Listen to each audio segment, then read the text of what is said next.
We're going to clean out the motor mount bolt holes that are in the rear iron of the engine today.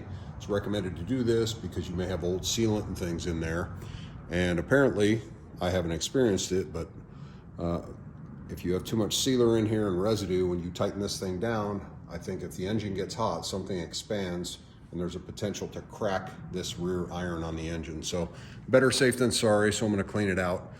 Just so you know, the thread pitch of these holes in the engine is an oddball thread. I have a couple of different tap and die sets, and neither of them, actually none of the three, had a 12 by 1.25, 1.25 tap. So I had to buy this one special. So we're gonna run it in here, make sure there's no residual sealer on any of the threads. So I'll clean them all out.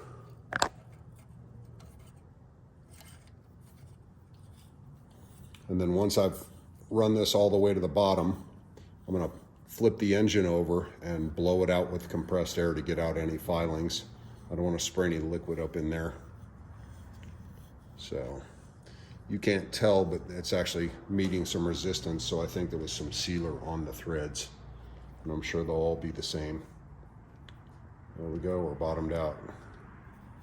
Let's see if there's anything on the tap when I pull it out. There probably will be a little bit of residue.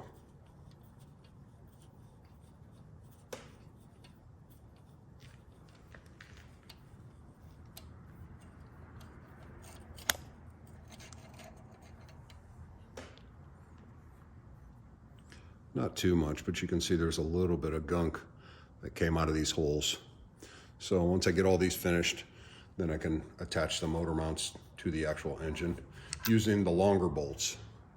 If you try to use the stock ones with a oil pan brace, they're not even gonna reach. And that's it for today. Keep checking back. We'll be doing more work on the car.